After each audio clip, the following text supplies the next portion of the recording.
Thank you, John. It's a privilege to be here. I feel so honored to be on this call with so many of my heroes.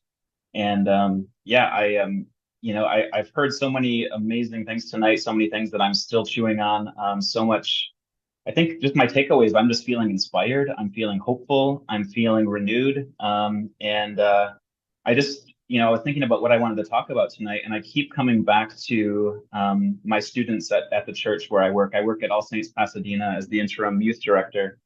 And I'm thinking about our queer students, our trans students. I'm thinking about the kind of country, the kind of world that I want to see for them.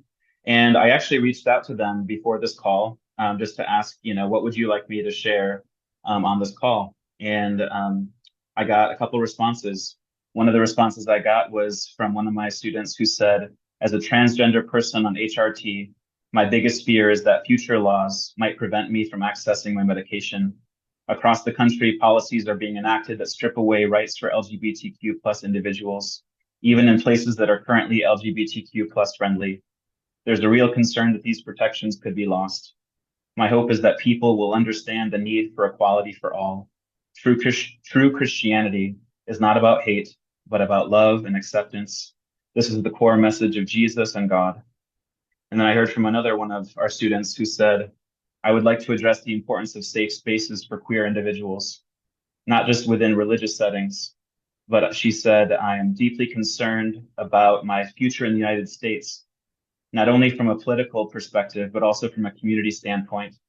I want to be in environments where I can fully be myself without fear. It is crucial to expand and support more spaces where queer people can come together and worship openly. And the student said, while at All Saints provides a welcoming environment, I hope to see this message of inclusion and safety continue to grow and inspire other communities as well. And I think also of a patient that I just had at City of Hope who just passed away recently. This was a young man who lived in 4 different foster homes and was finally adopted by a progressive Jewish couple in Los Angeles. And I remarked to this young man's mother that I felt like they had rescued him and he had rescued them. And his mom showed me pictures of him after he came to live with them. He had come from many different foster homes, especially foster homes where he wasn't allowed to be himself. He wasn't allowed to fully express who he was. And when he came to live with this family, the thing that he wanted to do most was he wanted to go to West Hollywood on Halloween and dress up as Lady Gaga. And he got his dad to be his security guard. And they went to West Hollywood. And she showed me all these pictures of this young man walking around West Hollywood as a teenager with all these people just smiling and wanting to take pictures with him. And he was just lit up like a Christmas tree. He was so happy, so fully himself. And I just thought, wow, I'm seeing this young man as like the best version of who he is, the truest version of who he is. And I want to live in a country where people like this young man, people like the students in my youth group, whether they're queer, whether they're straight, whether they're non-binary, where they can feel safe, where they can be themselves. And I was just thinking, when I vote, like even when I voted back in 2016, when I voted back in 2020, I was always thinking of the trans young people in my life. I was always thinking of the Black, the Indigenous, the people of color in my life. And those were the people that were at the forefront of my mind when I voted. And I think honestly, it's because of the lessons that I imbibed from my grandparents, from my parents. I was thinking, when I grew up in a Baptist tradition. My grandparents were missionaries. My parents were active in the church. And one of the lessons that I absorbed from them is that there's always a space for everyone at the table. On Sundays, we would gather at my grandma's house, my grandma and grandpa's house for dinner, for Sunday dinner. And my grandparents had a halfway house that they operated out of their home. And everyone was invited to the table. Everyone was invited. And it wasn't about what you had done, what about your background, who you were. It was everyone was invited. Everyone was welcome. And I was just thinking that's the kind of Christianity that I was exposed to growing up.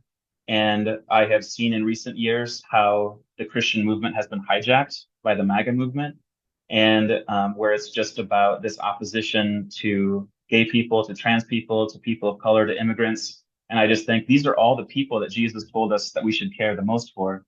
And so when I think about voting in November, when I think about, the kind of country that I hope that we all want to live in, I got excited when Joe dropped out of the race and when Kamala stepped in. I feel like she's truly found her voice in the last 4 years, and I just could not be more thrilled with the choice of Tim Walz.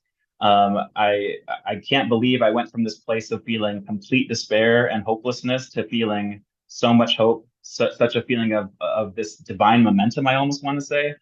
And I know that I've got family on the call tonight watching, and I just want to say to all of you that I love you all, and that I want to live in a country where we can worship together, where we can love together, where we can eat together, and where there's space for everyone, where everyone is welcome, regardless of their race, their gender, their sexual orientation, and where people are safe, where they are welcome with open arms, and where we truly live out the gospel, where we truly live that out in the way that we treat other people, in the way that we treat our neighbors.